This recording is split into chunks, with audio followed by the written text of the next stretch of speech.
Good afternoon, everybody. How you doing? All right. My name's Barry Sermons, and I'm here representing a group that we call Straight and Positive. And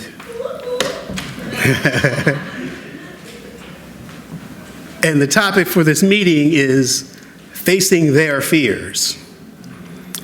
And it's important that we face their fears because the internalized stigma sometimes, many times, comes from the outside, and then we internalize that and take it on with ourselves in our lives.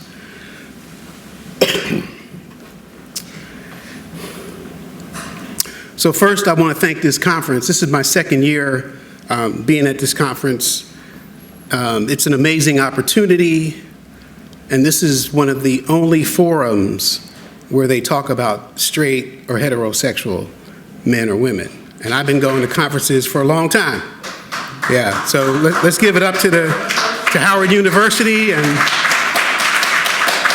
International Conference on Stigma.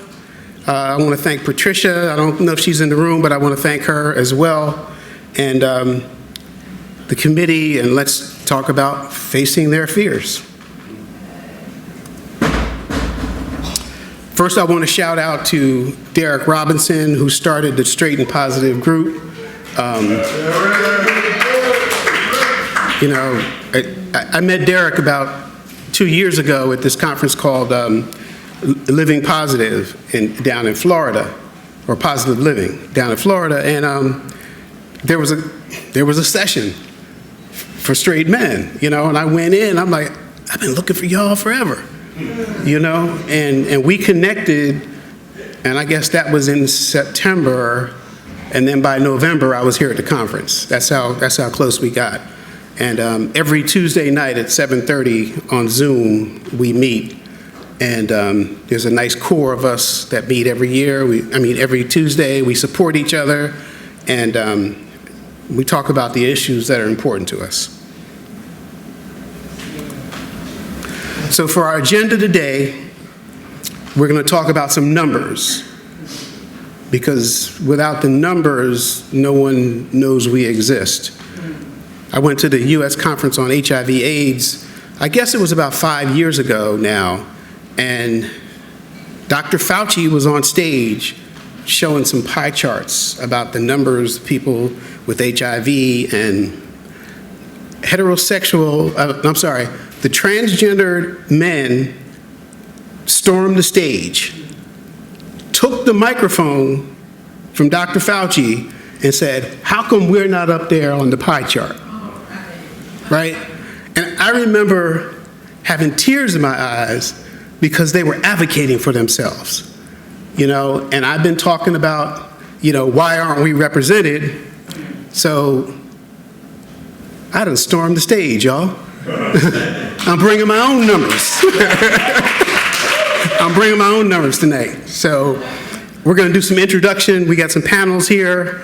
And the questions we're going to be asking of the panel is when I was diagnosed, because most of us I'm 65 years old, but I was diagnosed 25 years ago.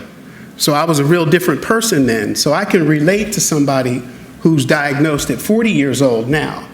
And 40 years old is considered part of the vulnerable population.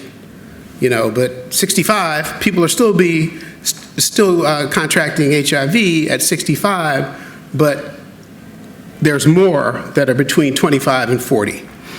So we're going to talk about when I was diagnosed, what was going on. We're going to talk about when I disclosed, or if I disclosed. Obviously I have, because I'm standing in front of you. And if this is the first time, then, then I would have to let it be. But that's part of addressing the stigma, is to be able to disclose. And I have a friend that's in the audience, and we did an internet TV show back in 2010, and he kept saying, one day you're going to be on stage. And I was like, no. No, I'm going to be behind the camera like I always am. And then we're going to talk about the state of stigma in 2024. And then we're going to come back and figure out, what's next? What are the solutions? Let me tell you a little bit about me. I live in Atlanta. I've been in Atlanta for 35 years now. Matter of fact, I got clean in D.C. and moved to Atlanta. So I've been sober and clean for 35 years. Yeah. That amazes me. And so when I got clean, 1985, when I was, using this stuff, I got clean in 1989, but in 1985, when Reagan was the president, and right up here where the hotel we're staying at, the Washington Plaza, that was 14th Street. That was a crazy area of town. You could buy drugs. There was prostitutes all up and down there. There was police activity all up and down there. And now that area has been gentrified, and people who wouldn't go to that area at one point now don't want other people in that area. So I have history here. I have history here. And I got clean here. I was clean for a year, and then I moved to Atlanta, which is where I live now. I'm an advocate. I come up to D.C. and on Capitol Hill many times a year, and I have family here still. I always come to visit family. Matter of fact, I'm going to see my mother after this is over. I was on the board of this agency, Positive Impact, for 10 years.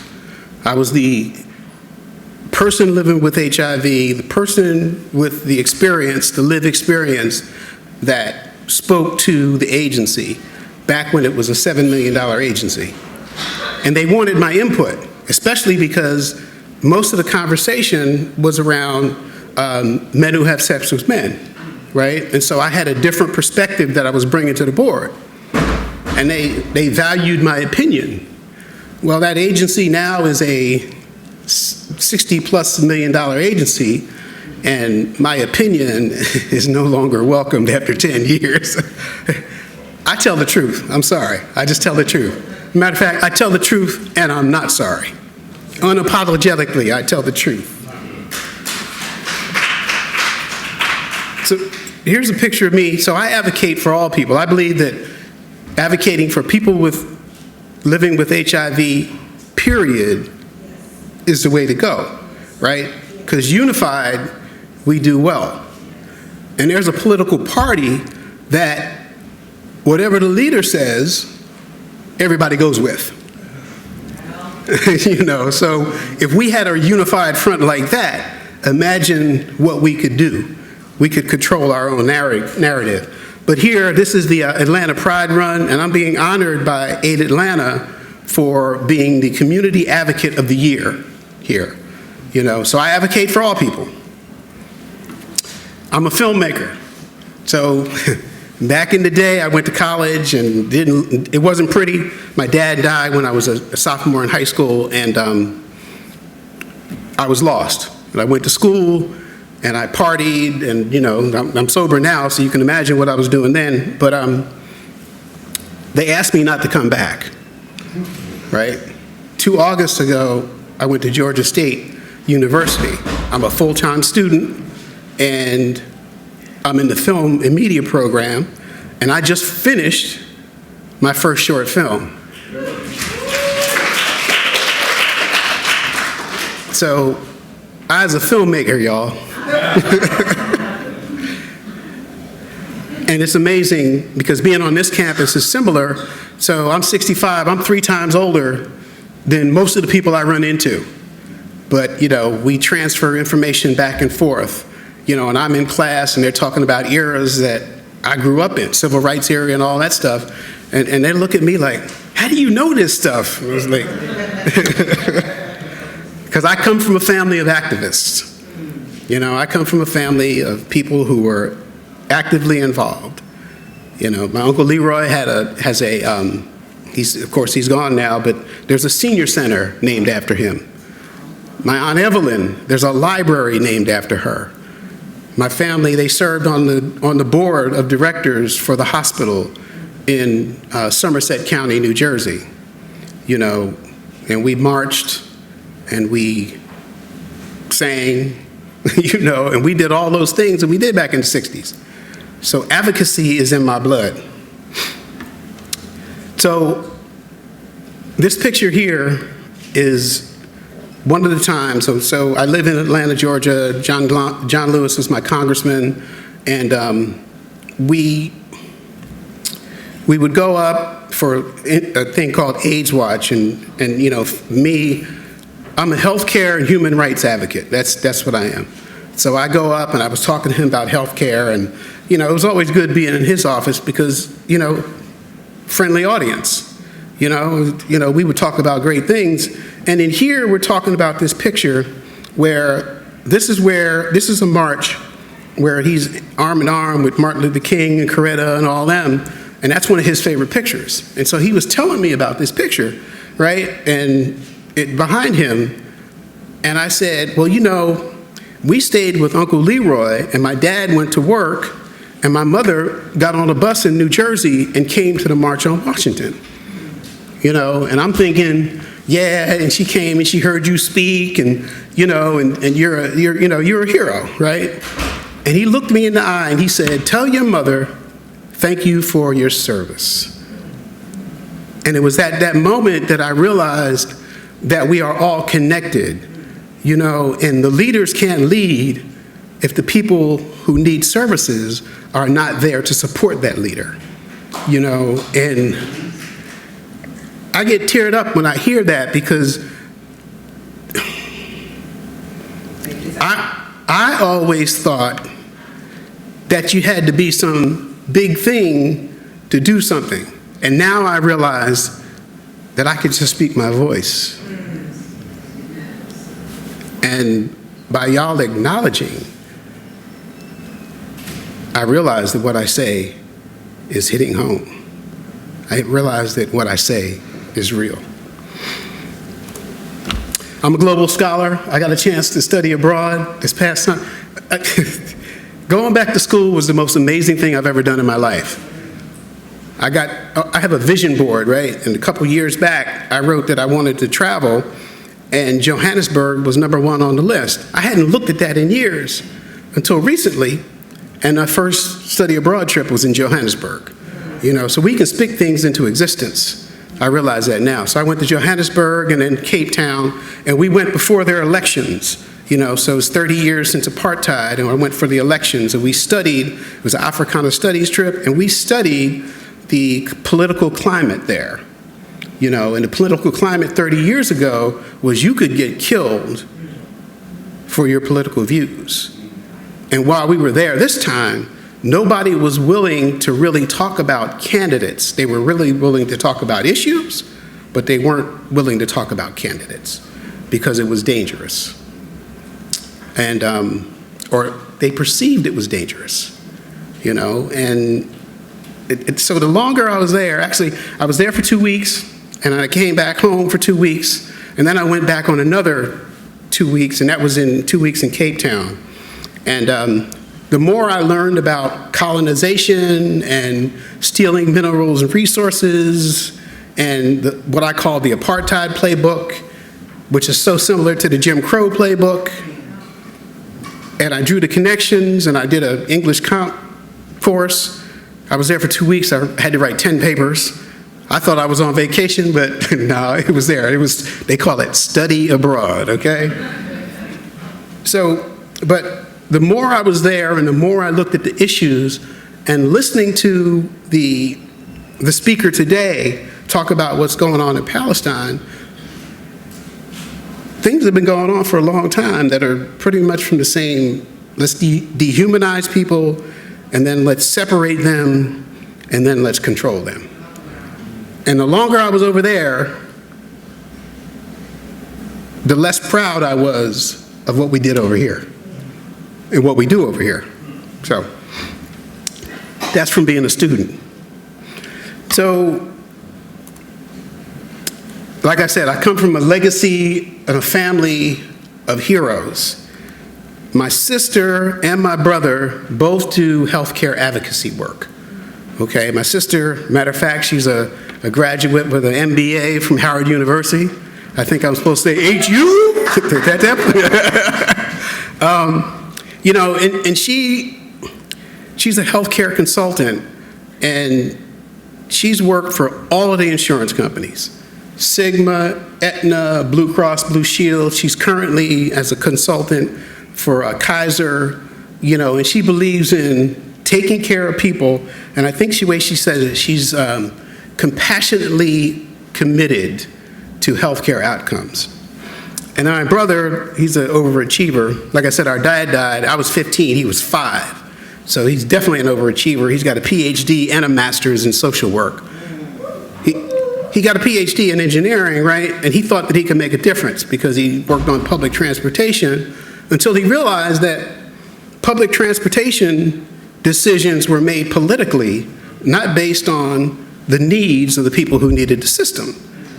And transportation systems are put in neighborhoods where people have cars, not in neighborhoods where people don't have transportation, because it's a political decision. He went back to school, Catholic University, he became a licensed clinical social worker, and he worked for an agency here in Atlanta, and because his brother was HIV positive, he supported and ran a men's group for fathers. And so those are some of my heroes.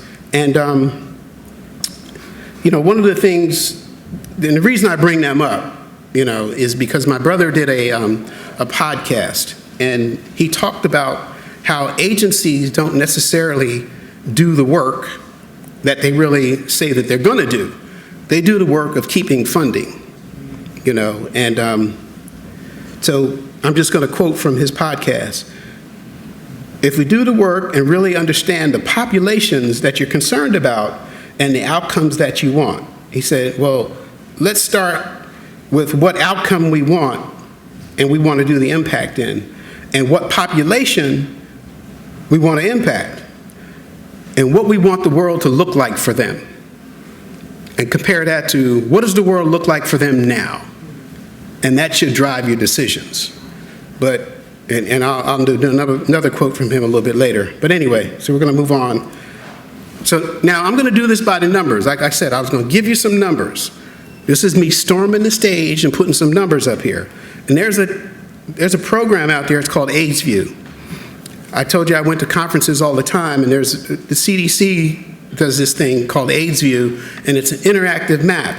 And for 4.5 years, I don't have internet.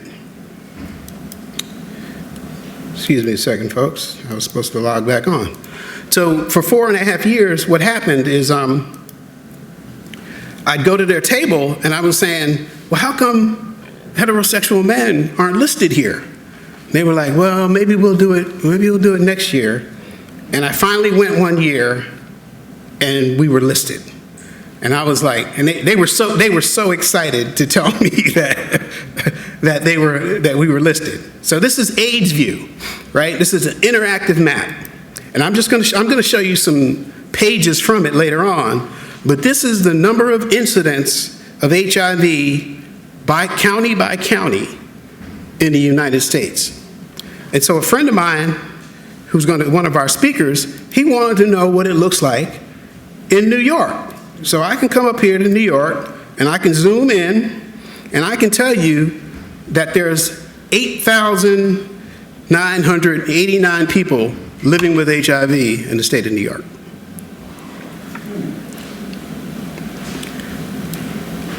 And I can come down here and I can see what's going on in Georgia. And, hold on now. Okay, so let me clear the filters. I know that number looked too small. All right, here we go. So you can put in filters, and I guess the filters were left from before. But here we go. In the state of Georgia, there's 60,902 people living with HIV. State of New York, 124,000. Okay, and then I'm going to bring it home for y'all. Let me bring it home for you. Right here in Washington, D.C., in that little square, 13,560 people living with HIV. You can't see that. No, it's not showing. It's not showing. Okay. Well, then let's do it this way. Okay, well, I'll do it this way. So y'all just believe that I know what I'm talking about, all right? So I printed out some charts just so I could talk about it. Let me get back to this screen. Are we showing what I want to show? You're on Atlanta. I'm on Atlanta. That's where I want to be. All right. Okay, now here we go. So because we're talking about straight men, in the state of Atlanta, in Fulton County, which is where I live, there are 739 cases. Now, there's a whole bunch of people in the state that are HIV positive. However, some would say that these 739 don't deserve programs and support groups and funding. I say we do. I say we do. That's why we're storming the stage right now. How about heterosexual women? 2,080 in Fulton County. Okay, so their narrative would say that 700 men are sleeping with 2,000 women. But we know that that's not true. That's not the case. You know, that's not the case. It's not our fault. You know, the fault is that the message is not getting out there and the funding's not getting out there. And just recently, they started to have a forum for women. And a friend of mine, I'm going to shout out to my friend Reggie and Deion Smith. So I was married to a woman who died from breast cancer, and she died HIV negative. Because there's a thing called U equals U. When I was diagnosed, I immediately got into treatment, and I was at a place called undetectable. That means that the virus is undetectable in my body, which means that I cannot transmit it to anyone else. Now, we didn't know that back then because they knew the science, but they didn't want to publish it. You know, the CDC is about 10 years behind, and they knew what was going on, but they didn't want to tell anybody about it. Any health department's doing Every health department, you're saying? Okay. So my wife died from breast cancer, and we found out about this when she was really, really sick. And this is another thing that really, really gets me, is that we spent all that time in fear, and we had no reason to be in fear, because I was taking care of myself, you know. But now I know, so now I tell. Like I said, I tell the truth. So that's Fulton County. There's 2,080 women in Fulton County, and then I'm just bringing it home to DC, and these are heterosexual men, 1,126. So I've just made the case that we belong. We have numbers.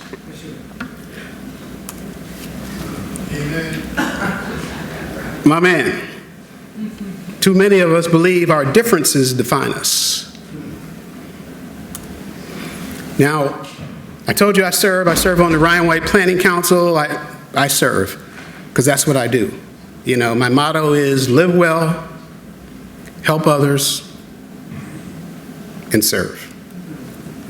So I serve on the Planning Council, the Ryan White Planning Council, and I am the chair, I was recently the chair of the Vulnerable Populations Task Force. I started it 3-4 years ago, and I ran its course, and vulnerable populations means that those are the people between 25 and 44. That's a vulnerable population. So I'm 65. You know, I've got no business, you know, trying to tell 44-year-olds and 25-year-olds what it's like for them. You know, and I think that some agencies, you know, tell them the truth, that don't represent the community, don't know how to serve the community. You know, but if they can show the numbers, then they can keep getting the funding. But anyway, in our EMA, in this blue line, that means the eligible metropolitan area. And the people who are being served by the Ryan White Care Act, which $25 million comes into Atlanta, is 14,193 people. And of them, there are heterosexual men, which is 1984. Well, that line was not there. It took me 5 years of fighting, just like I had to fight for AIDS View for us to be listed. I had to fight for them to put that there. And there were people that said, well, you know, it's more MSMs, and I was like, yeah, just put it on. I'm the chair of the committee. Put it on the report. So I just wanted to show those numbers there. And another key is that 82.5% of those people are virally suppressed. So once heterosexual men get into care, they start taking care of themselves. And there's one more slide I want to show you. It's called retention in care. Now, the goal of target goal of this committee is what? We're at 77%, the target goal is 79. But if you look down here, right, heterosexual men are doing great once we get into care. So if the funding's there, we can take care of ourselves. And this is the frequency of medical visits, you know, just again, I'm just showing you that the numbers don't lie. So that's enough out of me. Now we're going to call up our panel. We've got Vernon Thomas, and these are all brothers that we meet every Tuesday night. We're going to call up Vernon Thomas. We know him as Rashmir. We're going to call up Pedro Benitez. We're going to call up Felix. All right, so come on up, y'all. I'm going to move this up. And we're going to start off the panel. We're going to have a chance to talk about. So first, we're going to go down the line, and they're going to introduce themselves. They're going to tell you where they're from and what they do and how long they've been living with HIV. And then we got some questions for them.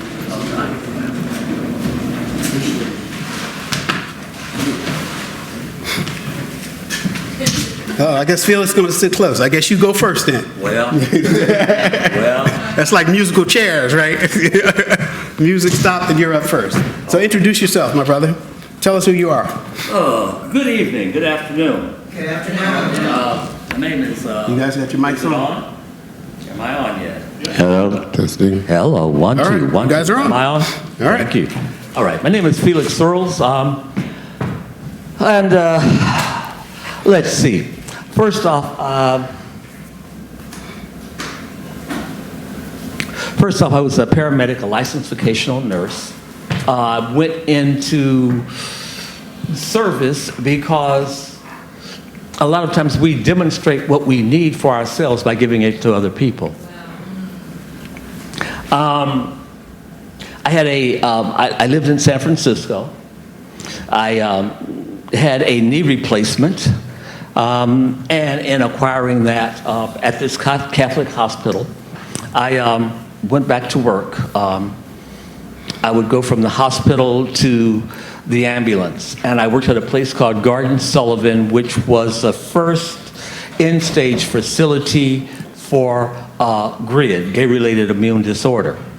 But most of my patients were heterosexuals, and they were passing very quickly, high doses of morphine and so forth, and the doctors didn't want anyone to touch them. But of course, when you're doing client care, one of the main things of healing is touch. So I would touch people. I would not go in garbed up with mask on unless they were infectious. And so anyway, to make a long story short, I went through a depression. I just lost it. I was working too much, and I just went into a great depression. Wound up in Texas, where my mother, who I met when I was 16, lived, and so I spent time with her, started to heal. Anyway, make a long story short, I went in for some medical care. I had my hand had blisters on it, but they wouldn't heal. And I went in, and they told me, "Sir, there's nothing we can do for you. You're going to be dead in a year. You have a GRID, gay-related immune disorder, and there's nothing we can do for you." This was back in, what, 86? I'm 77 years old today. The doctor who informed me of my situation has passed, and I'm still here. Knowing will save your life, not knowing will kill you. I went into, after I clinically died, I weighed 89 pounds, had bronchiopneumonia, spinal meningitis. I went back to San Francisco, and they saved my life at General Hospital. I had no T cells. Viral load was astronomical. Today I'm undetectable. All right. I went to work. I moved to be near my children to Michigan, Why would anybody move to Michigan, right? Anyway, because I love it. But I moved there, and I went to work for Wayne State University. If you don't know, they were the college that synthesized AZT. And AZT was the first medication that came out. I did not take it because of the side effects and the high doses that were given. But back in the day, we had to advocate for ourselves. There was no one, and being heterosexual, we did not exist. No one spoke of it. I would go into a center for services and care. It was generally run by same gender-loving folks, and they did not want to hear that I was heterosexual. So it was very difficult to get services and care. But I became an advocate, an educator, putting together my own support groups and services and care, and interjecting myself into institutions where I could be of help for the HIV community, and doing didactical programs, setting up. So now I'm on a bunch of boards and representing positive people. I'm on CDC boards. I'm on State of Michigan boards. The bottom line is that I am here, number one, because I changed my behavior and I educated myself. It is very important to understand that all of my relationships were with negative women until I married, which is 27 years ago, 28 years ago. Hey, and we're still on our honeymoon. Anyway, there is a lot to be said that has not been put out in relationship to people that are positive. Number one, to keep the finances and things in place that people have grown accustomed to having. They don't want to be inclusive. They want to be exclusive. I want you to, this is extremely important because it's very difficult for us as heterosexual African-American males to go in and receive the services, care, and respect and support that we need. Yep. But guess what? We're going to get it. Yeah, we. That's right. That's right, and I'm right there with you. Okay, so I've been living with this a long time, and there's a lot of history. If you don't know the history, it's kind of hard to relieve the stigma because the history is what created the stigma. Ignorance is what created the stigma. Prejudice and lack of education, even from educators, help create the stigma. Right now, this auditorium should be full. I need our young folks to be educated. I can tell them my story. I can't tell them what they're going through, but we can bring in other young folks to speak on it. But I can tell where I've been, and they need to know our history, and they need to know that they can live with, not die from. They also need to know that they never have to acquire it. If we start talking about sexuality, which some of us are still afraid to talk about, but we want to have it. So I represent, we have 9 children, 27 grandchildren, and 5 great-grandchildren. All right. We work to educate each one of them because we never want to be in the position of, I shoulda, coulda, woulda. When you think of a discount, you think of going into the store, right? I think of discount, I think of that price that I have to pay every day. I'm on sale in prison yards on the 1st to the 15th. I'm stuck in the neighborhood bars. I'm needy degree. Got to be sleazy if I'm on the street alone at night. I fit the description. I don't know what protection is. See, there's really nothing to give when you put yourselves on discount. So I took myself off discount a long time ago. I was on 37 medications that I had to take. I had a bag because they were big pills, most of them. And they didn't interact well with one another. So I had to DC them by going to the PDR, the medical booklets, finding out what these medications were, and arguing with physicians and doctors to get the help that I needed. Changing my diet, changing what I ate, and learning. We had to sue pharmaceutical companies to get medications in the state because they did not want us going outside the country to get what we needed because it was not available in the States. there's a lot of history, a lot of background. I just want to open it up a little bit and move on down the line. How you doing, sir? Thank you, Felix. So, my story is not from college or anything. I come from the other side.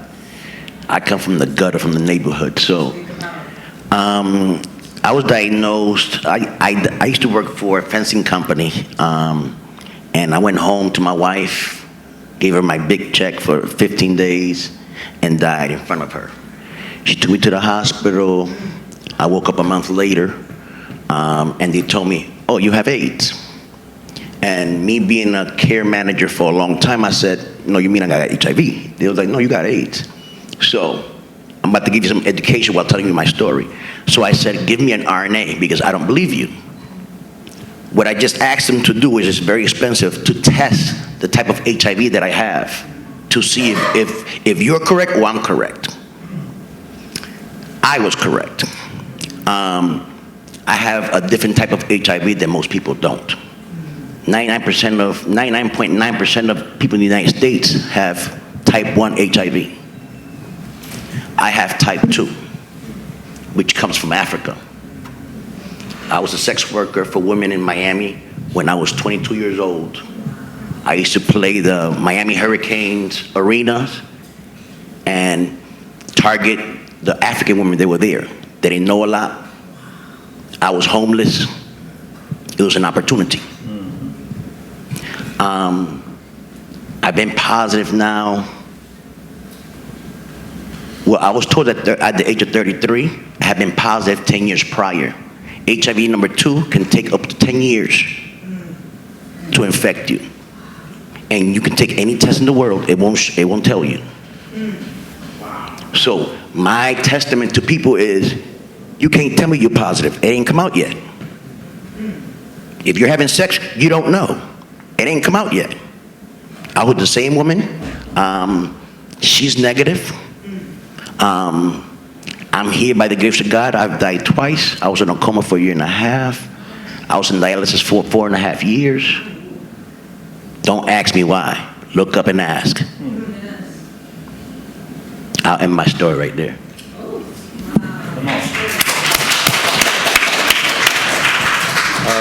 My name is Vernon Thomas. Most people know me as Rossmere Mantry. I do music on the side, but I'm from a little town in New Jersey you might have heard of called Newark. And I'm the black sheep of the family. I had 3 older sisters that went to Princeton.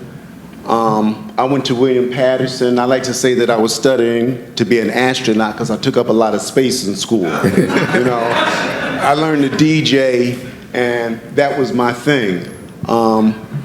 Came out of college, got married, was hanging out at this club in New York, the Paradise Garage, and the DJ, the head DJ, Larry Levan, I used to just go in there and watch this guy because he had this power over all the people in there, and I wanted that kind of power.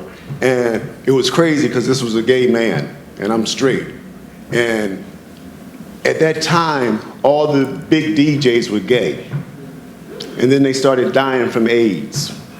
And so I started joking, saying, they dying to make room for me. But see, I was saying make room for me in the DJ booth. God thought I was talking about making room at the clinic. So years went on, got married, broke up, got high, got into NA, started hearing people talk about they had HIV. And another thing, growing up, there was always somebody in school that had like a weak bladder or asthma, didn't have to take gym and stuff. I always wanted to have something. Never had it.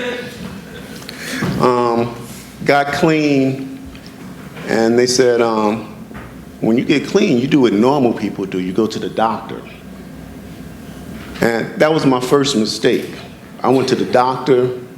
They sent me to LabCorp, told me to come back in 2 weeks. They said I was HIV negative. And I said, boy, I know how to pick them. I've been with this girl and that girl. God's got my back. I must be the chosen one, the next coming of Christ. And I continued my same crazy behavior with this girl and that girl. 14 months later, a friend of mine said, you should get tested again. Went back to the same doctor. She sent me back to LabCorp, had the same young lady draw my blood. This was January 28th, 2002 that I went back. She said I was positive. And thought back, I always wanted something. Now I got something I couldn't get rid of. So you gotta be careful what you ask for. You gotta be careful about what you joke about.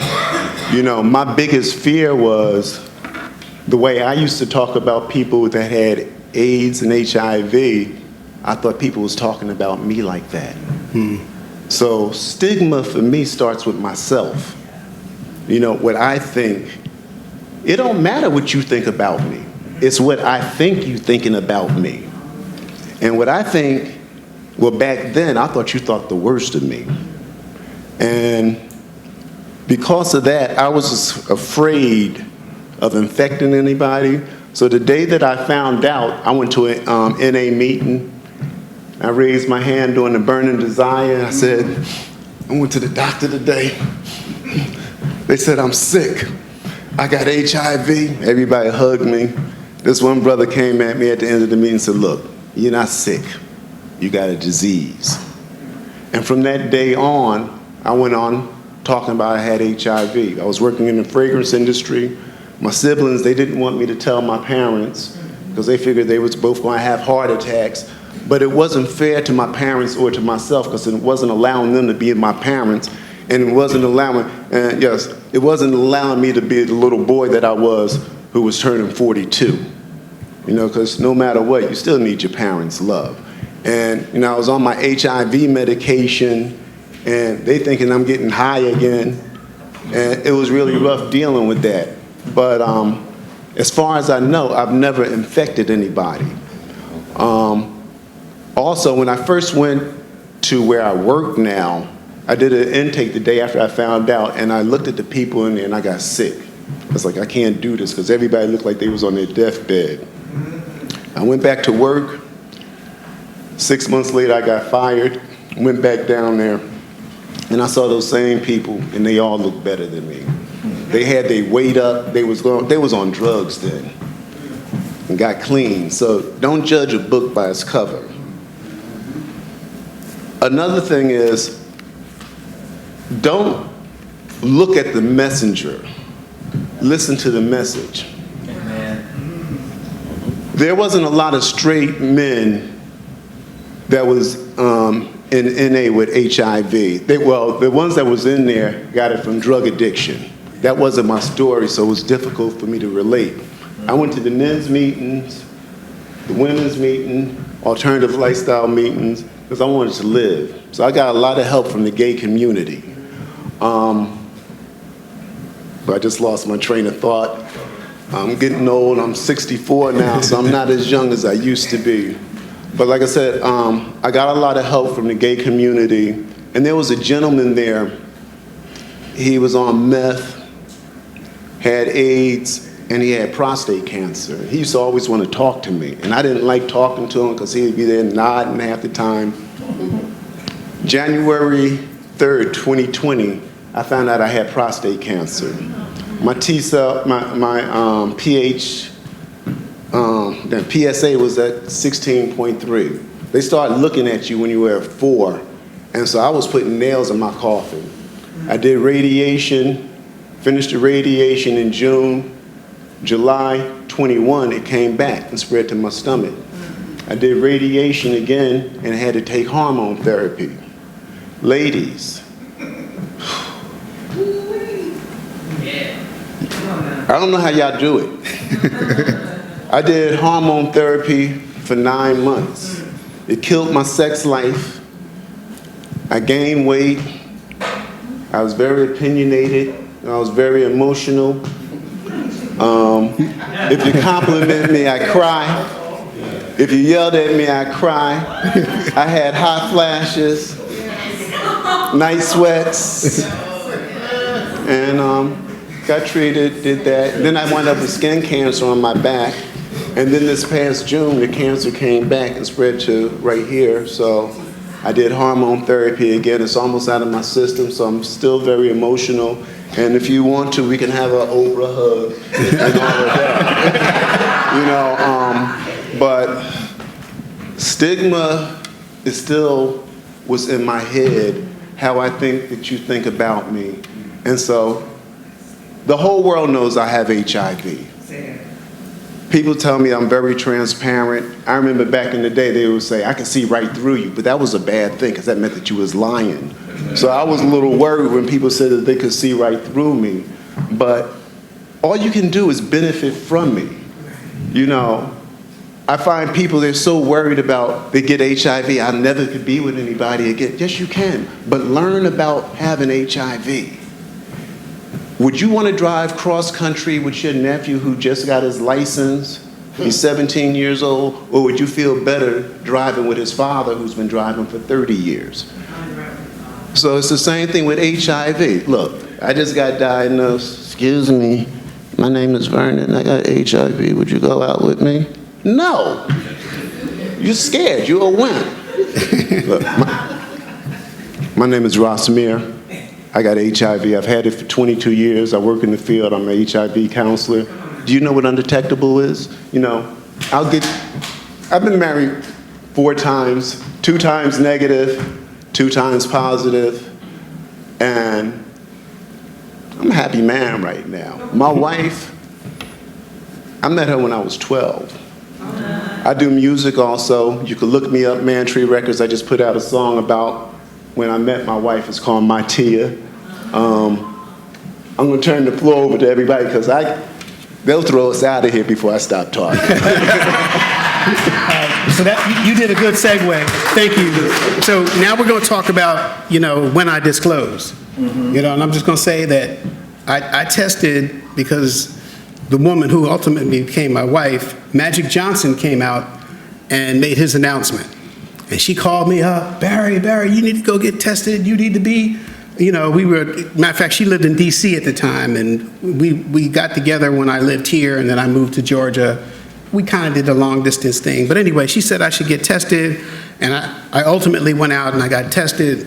So back then, they were only testing men who had sex with men. And I was a DJ at the same time. So I was doing this community event, and I was playing the music, and during the break, just like you can go upstairs and get a sickle cell test, I went in, I got a glaucoma test and a sickle cell test, and this one brother said, come on over here, man, you get HIV test. And back then, you didn't find out right away. You had to go back, you had to go back 2 weeks later. And so I went back, and I could just tell when I walked in the place and I saw the face of the receptionist, I knew. And he gave me my diagnosis, and my heart fell. The only other time my heart fell was when I found out my dad died like that. So I went to my best friend, we called him Buddha, and he was working in a treatment center at the time, and we cried in the parking lot. I told Ronnie at that time, and I told my brother, and I swore them to secrecy. And I started to get sicker and sicker and sicker, and once my brother came to Atlanta to visit me, and he looked at me, he said, Barry, you don't look good. He said, I'm holding a secret for you. And he said, I would rather tell mommy that you're dying than to have to tell mommy that you're dead. I went and got therapy after that, like 2 weeks later. And so here I am. And finally, I told my sister and my mother at Thanksgiving some years later, and I'm expecting, I don't know what I'm expecting, but I wasn't expecting them to say, what can I do to support you?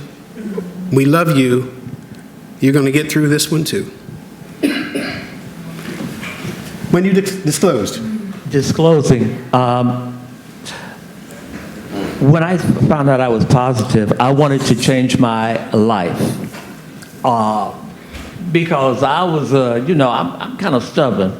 And if you tell me I'm going to die, I'm going to tell you lying. I was just raised that way because I raised myself. So I've been on my own a very long time.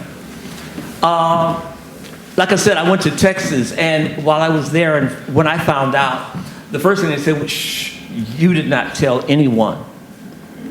So all that information was bouncing off my brain. to the point that I say I've worked in a psych ward and I've been in one. And so I put myself in a psych ward.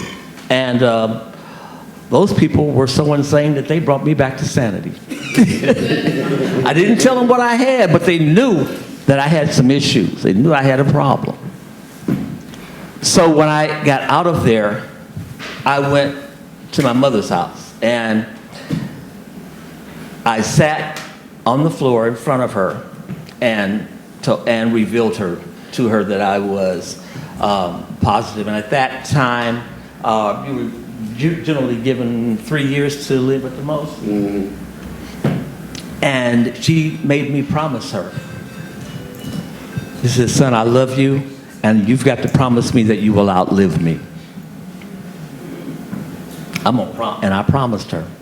Number one, I didn't meet her until I was 16. I'd see her periodically and then send for her wherever I was, whether it was Canada, Mexico, wherever. But the thing of it is that she took away all those barriers that I had built. If I had told someone and they were going to fall out and what they would think about me, but all she showed me was love. That has fed me from that day to this day.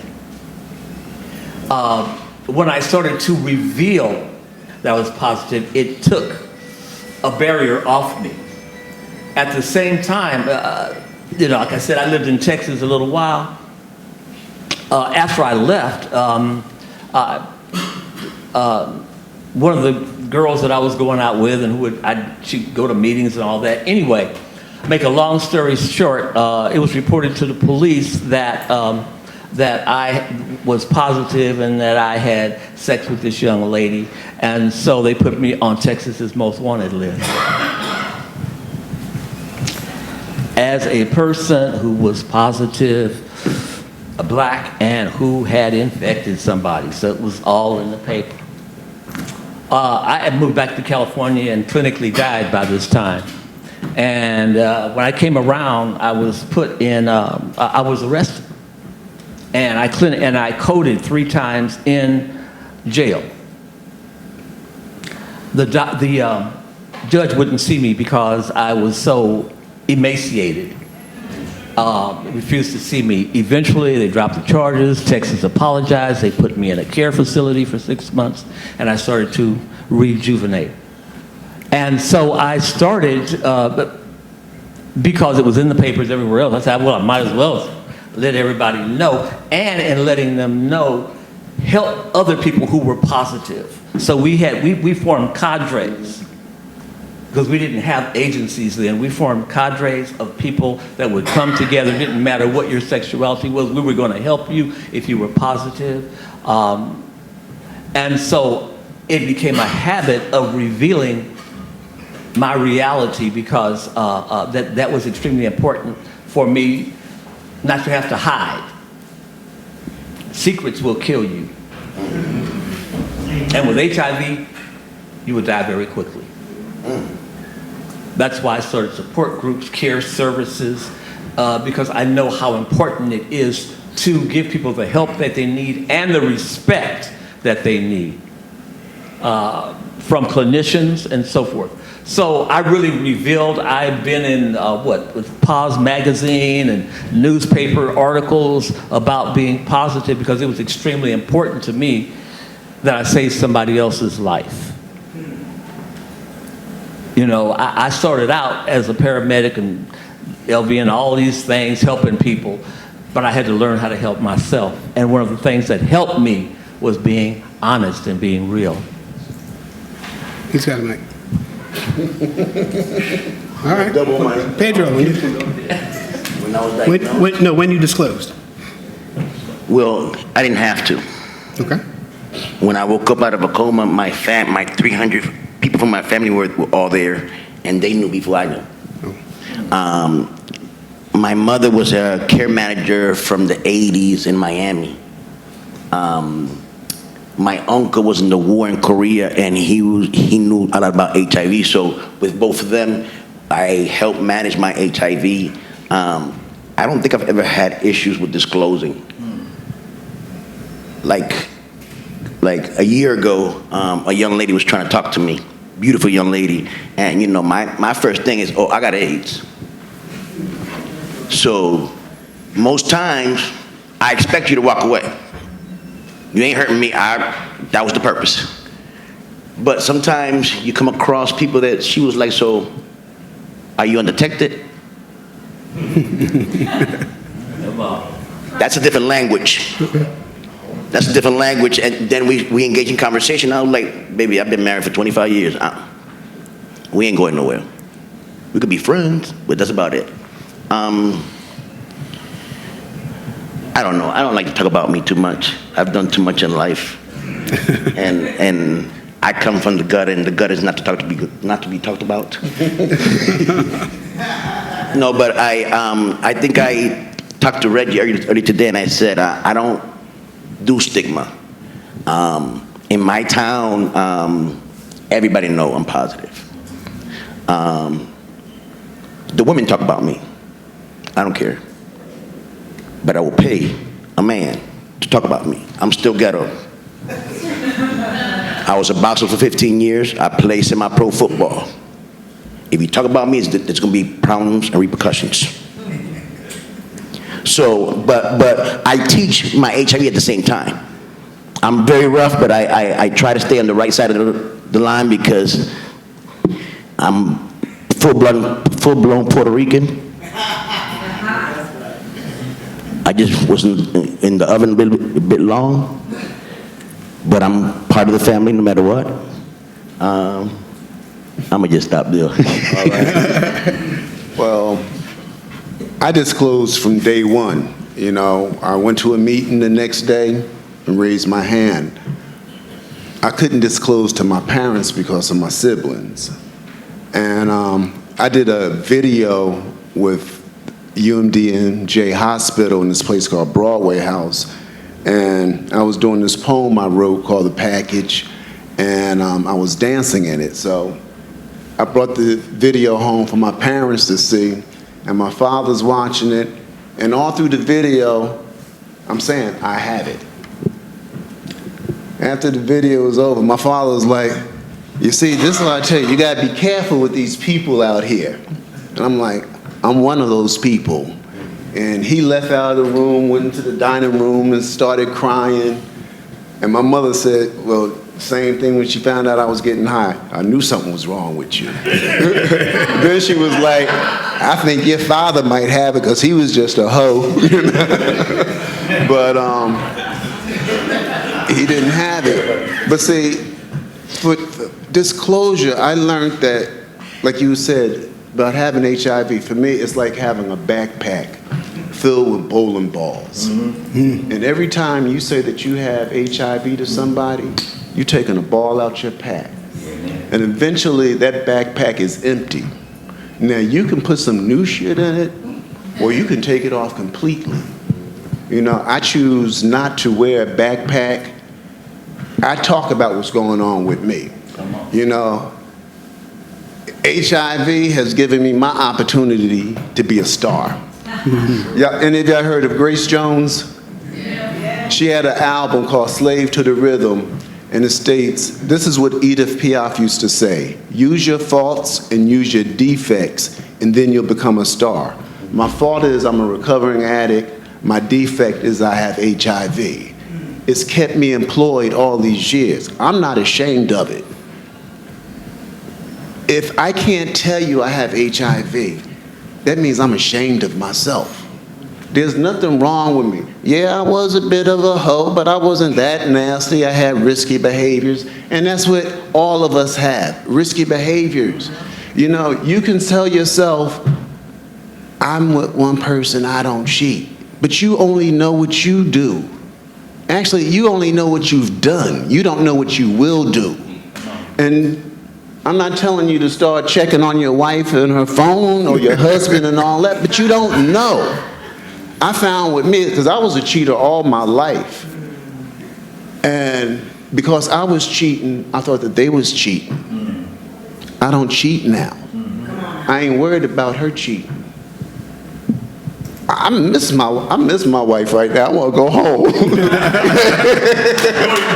but, you know, last year when we came out here, I said to Derek, I ain't used to being in a hotel by myself, you know. And he got in the group talking about that. But it's like 20 years ago, man, it'd be a party up in here. And I ain't living like that now. I got respect for myself. People that I've laid down with, it's like, I must have really been on some serious crack then, because I'm better than that now. You know, my juices are sacred.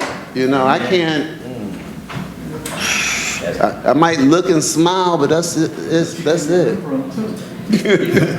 All right, so now we got about 20 minutes left. Anybody have a question? For anybody? Here we go. I'm listening. Not necessarily a question, just a comment. I'm a student at the State University, assistant, and I just want to thank you all for coming. A lot of people don't correlate masculinity with vulnerability, so to see you do that, I think is awesome. And you know, your understanding of what you're doing is treating yourself. All right. Let me say this. We do not want another person to go through what we have gone through. So it is our cause to live, to educate, teach, and to show. That's why that's one of the main reasons why we speak up and speak out. Because we didn't have that support. We want to make sure that that support is out there for other people.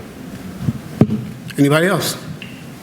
Yeah. My friend. I also want to thank you very much, and thank you, Eric, for inviting me to the conference. I'm wondering how well you feel the word is getting out in the Black press in its groups, because that's some of where we might be able to get the word out of this. I'm not sure. I'm down for anything. You know, we have to get the word out there. You know, there's a lot of us out there, but we have to learn to be comfortable with ourselves. Can't nobody beat me up. Well, can't nobody beat me worse than my father did, but nobody can beat me up more than I beat myself up. You know, so you can't say anything about me having HIV. I'm giving you the story. I'm giving you the true story. You know, like Pee Wee Herman would say, I know I am, but what does that make you? So I know what I have, and I'm good. One of the things that's really important is what's happening in the Black churches. You know, not a lot of churches really want to talk about that situation, and I've seen people want to go testing in churches, and they were like, no, you can't do that here. You know, so I think for our community, just like voting starts, you know, with souls to the polls, you know, I think if the clergy and the community of churches would embrace it more, you know, that's where the message comes. You know, they call it the griot, right? You know, one person tells another person and the message gets out. What are we going to ask? I'm Andre McGuire, and I've been living with HIV for 32 years. I'm an ordained pastor. Amen. And I'm grateful that you guys are here, that we are here, because within the HIV arena, well, this way, I tell everybody, as far as I'm concerned, I believe the most stigmatized group, period, is the gay community in regular community. But within the HIV arena, the most stigmatized group are heterosexual Black men. Amen. We don't exist as far as our own community is concerned. And when I say we don't exist, what I mean is, whenever there's any programs that are set up, they're not set up for heterosexual Black men. Whenever there's any funding to go out, it is not going towards heterosexual Black men. That's right. They will always say, we'll do what we can. We're going to help Black women. We're going to help children. We're going to help men that have sex with men.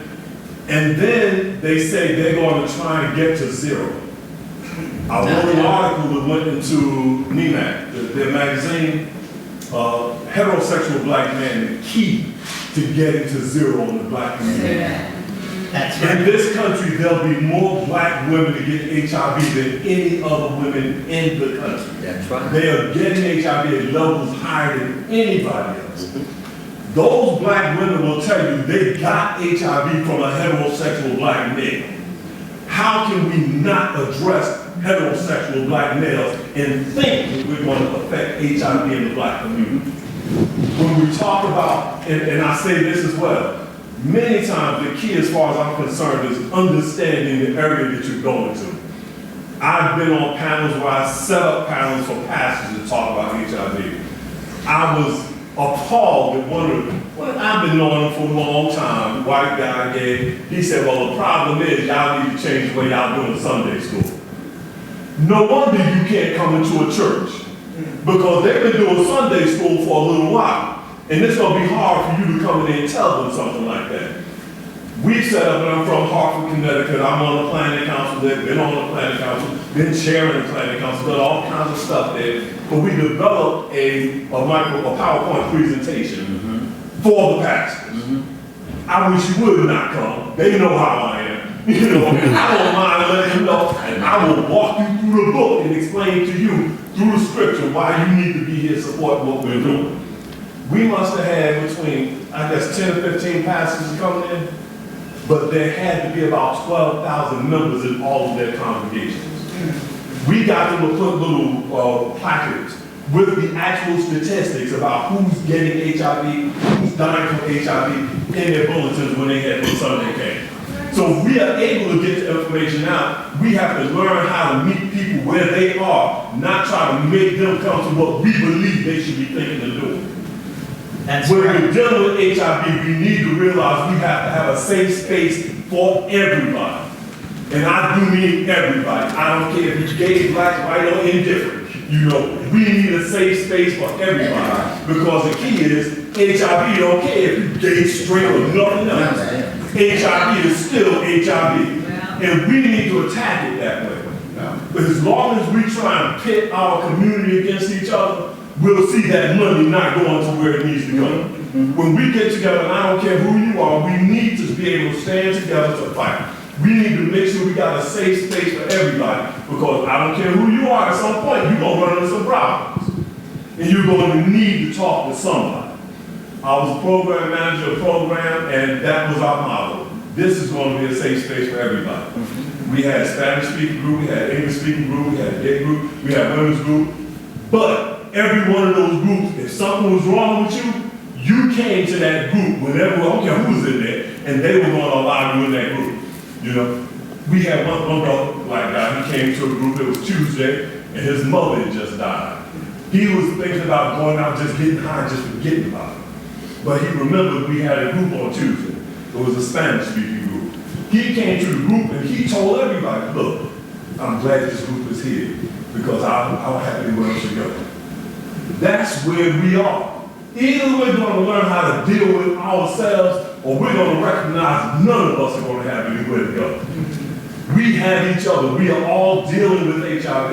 HIV doesn't have us, we have it. You know, it's walking around with me, and I can control its destiny within me, you know. And we have to learn how to do that. I'm not afraid to tell somebody I got HIV, and I'm going to shut up. I talk forever. All right, so we had a couple on, what's that? Get third. Okay, you were next, okay. Just to address your question around the black church and what universities and schools are doing about HIV/AIDS. I'm Dr. Perkins, a tenured professor at Bowie State University and a two-time graduate from Howard University, master's and PhD. So let me tell you what the black church is doing.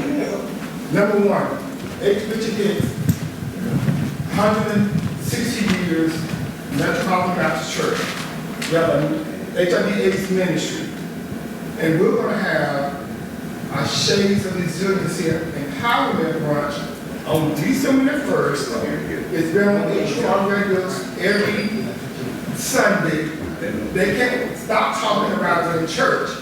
And so the purpose of this World AIDS Day event at Bowie State is to have 7 Black African American women across the lifespan to share with the world their lived experiences about how they got HIV. How? Now this young brother in the middle, met him today, put him on the panel, powerful. that he can say to black men, black students, football players, basketball players, on how he acquired HIV and in order to help them. That's the first thing. The second thing is, we are actually doing a research study, our big approved research study, and we're doing 2 research studies. The first one we're doing a comparative analysis on risk-taking behaviors of black men and black women. We're doing the work. The second study, we're looking at the social determinants of risk-taking behaviors associated with HIV positive status of African American women. And these are 2 undergraduate students, Bowie State, and then other research assistants on this grant. So we're doing the work. We're doing the work in the nation's capital. I too am from Georgia. Came here at 23 years old to get a master's at Howard University and came back with more punishment to get a doctorate. So we're doing the work. All right. All We're right. doing the work. And I thank you. I just have to say that. I got to go to a faculty senate meeting, and we're going to represent, and we're going to talk about black men who are having a sexual living with HIV. That's what we do at Black University. All right, we have a question down here. Thank you, thank you.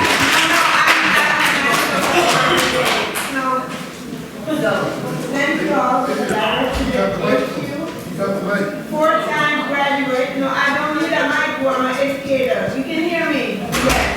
I thank you guys because it takes a lot to be transparent. And it takes a lot to give your soul to people that I don't think you knew before. I graduated from here 4 times, and my kids were born here too. We need to know the history. Yes. The kids walk by Freeman's Hospital, they don't know what it means to be turned back because you look like this, and you die outside the door or walking from here to New York trying to find a hospital. No, but what I want to understand is where, and I've been coming to this conference for 4 years before COVID went, and I was working with Roland B. Scott, the person who studied sickle cell, and Francis Creswell, the melody lady in the Department of Pediatrics, but my field is Spanish. But we females are scared to talk about when we have HIV. And I've been to these conferences already, but we have female panels. I like this, it's great. But we have to encourage females to tell their story. Why? Because if we don't breathe, we will kind of try to tell ourselves it's only a male issue. So the females could be more promiscuous, like, oh, well, I can't really get it, it's just in my head. So how do we have more females to, in other words, this family is great, who could have 2 females coming up with you, so that my friend at the front who's not in her head with a beautiful gray hair, I haven't gotten it to the point where I'm not sure, but I can color in my hair, that's not good. But how do we get the females to say, I have AIDS, or I have HIV, they don't want to say it because the stigma is more on women. For a guy to have AIDS, yeah, he's macho, he's cool. For a lady, you're whole. You're downright whole. You speak 2 languages? I speak Spanish, French, English, Jamaican. No, you're going to the point that I'm trying to make. So we need more Hispanic women here. I'm not Hispanic. Hablo español, pero... We need people from our community. Whatever you hear here, go out and talk about it. We cannot be caretakers of information. That ain't gonna get us to the next level. I hope we get young AP students in here to come. I came here and I get more students this year. Yes, I'm hoping to get... Listen, call me here next year. I'll come with some boots and a hoodie, and we'll have a conversation. We will walk you up. Bring us in early. We will walk you. I think, Patty, Boots and a hoodie. I bet you we get a conversation. did you have a question? Oh, I just had a small comment back related to what she brought up when you said, what is the role of the press, especially the black press in this? So that was actually a proposed topic for a workshop this year that didn't come together. So if anybody's interested in that topic, we are thinking of doing it next year. One thing I wanted to say was that we need men to educate men, we need women to educate women. Not other men, not same gender loving folks, but we need women to educate women. That's one issue. Stop chasing the dollar and chase the truth and educate. That's first off. When it comes to the plantation of publications that we live under, you're saying, well, why doesn't this information get out to the community? Number one, we have lost hundreds of black publications in this country because of funding and support.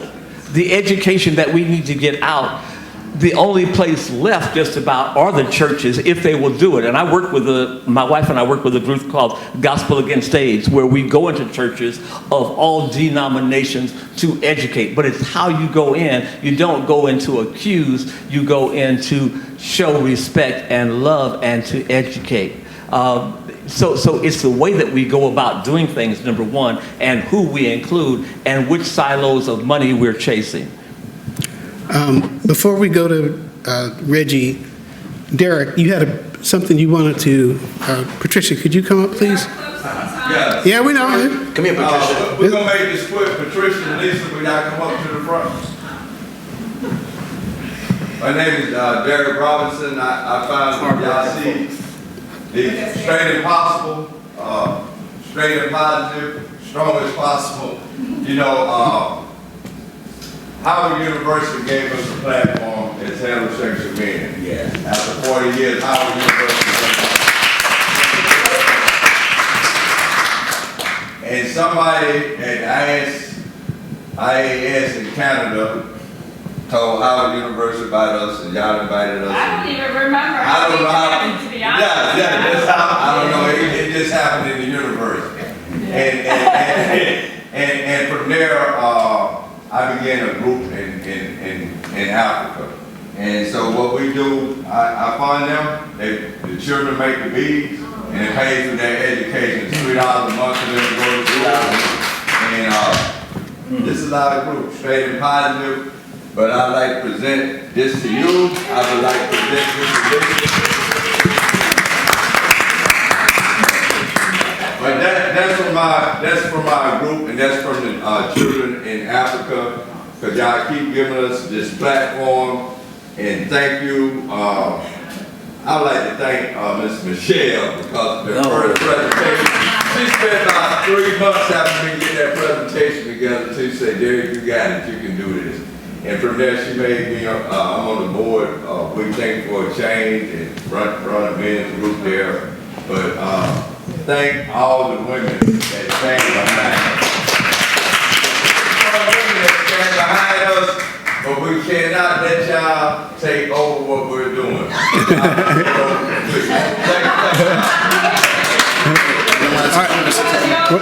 Hold on one second.